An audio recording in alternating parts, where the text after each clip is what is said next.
कधीच नाही चुकणार तुमचे फेवरेट टीव्ही शोज झी5 सोबत, तेही एकदम फ्री. ओके.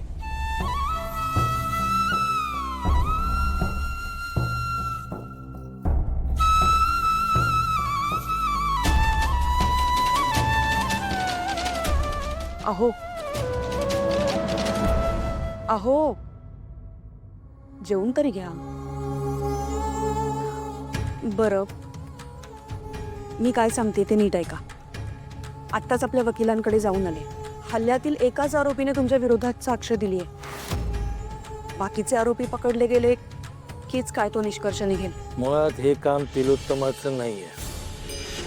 ती तडकाफडकी असा विचारच करू शकत नाही.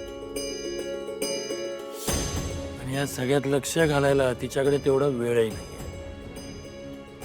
तिला इतक्या खालच्या थराला घेऊन जाणारी एकमेव व्यक्ती, आणि ती म्हणजे बरोबर.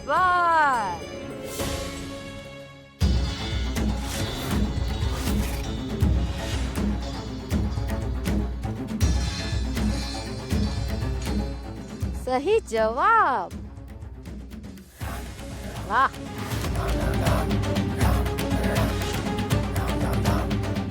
काय पाहते मी? हा, महापंडित,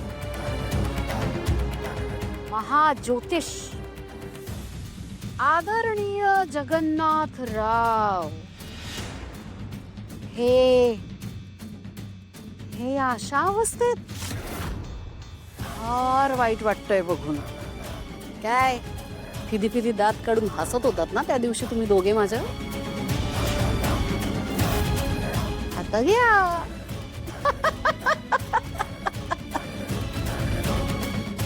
आता कसं वाटतंय?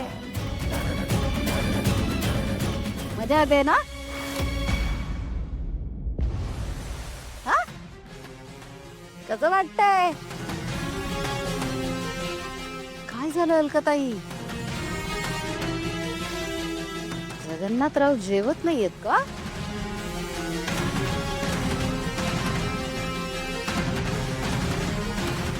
जेवत नाही? ओ जगन्नाथराव, या जेवून.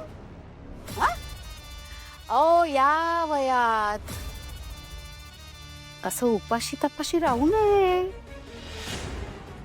न जाणो असं उपाशी राहून काही झालं म्हणजे भैरवी,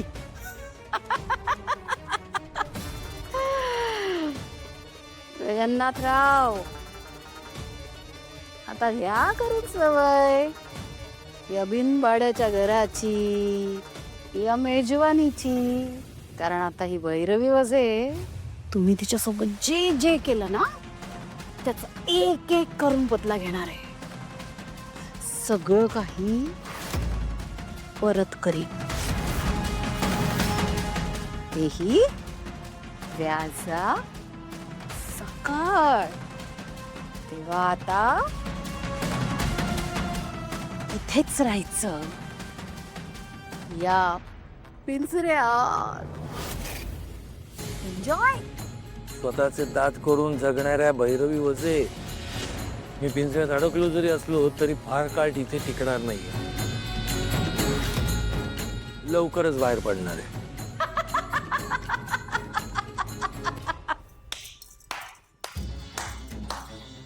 आवडलाय हा कॉन्फिडन्स. भैरवीला आवडलाय. पण काय उपयोग काय या कॉन्फिडन्सचा? कारण आता तुमच्या विरुद्ध एक एक पुरावा मी तिलोत्तमाकडे पोचता केलाय. मी स्वतः. लंबे जाणार आहात तुम्ही. सारंग मेंदळेवर हल्ला केलाय तुम्ही. आता यात मीडिया इन्व्हॉल्व होणार, पेपरमध्ये बातम्या येणार, तुमचं आयुष्य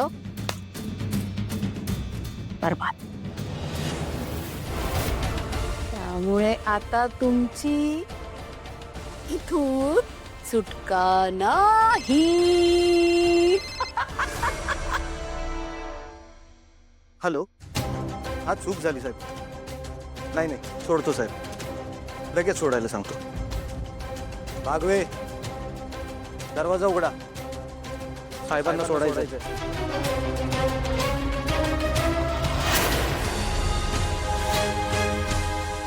हे काय चाललंय? हा काय करताय तुम्ही? आरोपी आहेत ते काय?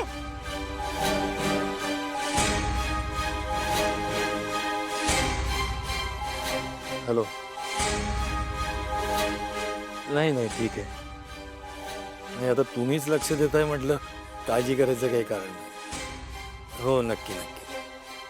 हो मी लक्ष देईन. थँक्यू.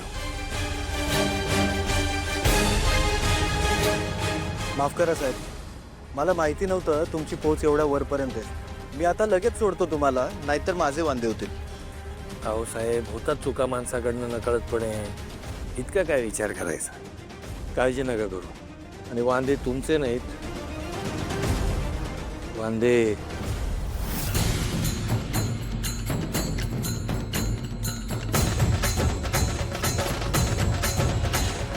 झाले.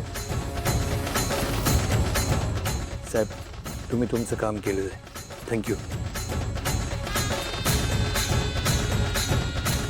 आता ज्यांनी मला आत टाकलेलं आहे त्यांच्यापैकी कोणी येत नाही आणि मला इथून सोडून घेऊन जात नाही तोपर्यंत मी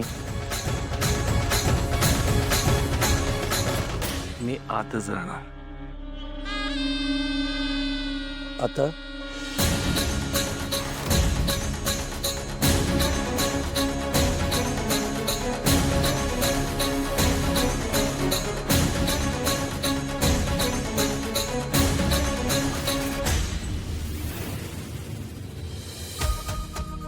सगदेवा, अरे सापडलं का पैसे? नाही ना, कुठं गेले असते? हाराच्या पैशातून पैसे काढून ठेवले होते. एक तर सध्या आपल्याला भजनाचा कार्यक्रम बी मिळत नाही, मिळाला तर बेदागी कमी असते.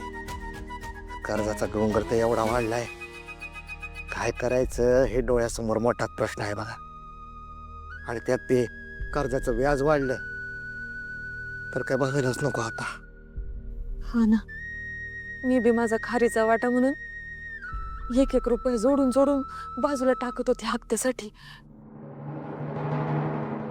परत काहीतरी रडीचा डाव सुरू असेल ना तुमचा? हा? जाऊ द्या. ओ पा बरं, भारी आहे ना कलर. काय व्हायचं ना, एवढी लिपस्टिक लावायची तरी बी छानच दिसायची नाही हो. मग कळलं त्या लिपस्टिक वर की नाही लिप लायनर लावायचा असतो, मग भारी दिसत. जयंती, तू हे कर्जाच्या हप्त्याच्या पैशातून घेतलं का बाई? नाही हो, तुम्ही नाही का मला महिन्याला ₹1,00,000 पॉकेट मध्ये देता, त्यातून आणलंय मी हे सगळं. एवढंच नाही, हे बघा काय काय आणलंय मी. हेअर ब्रश आणलाय. अगं बाई, ह्याने डोळे मोठे दिसतात. पांढरं काजळ हे बी आहे काहीतरी, चेहऱ्याला पॉलिश होतं म्हणे यांनी. आणि हा लिप बाम, मस्कारा. जयंती, झी 5 ॲप डाउनलोड करा आणि पहा सर्व एपिसोड्स एकदम फ्री.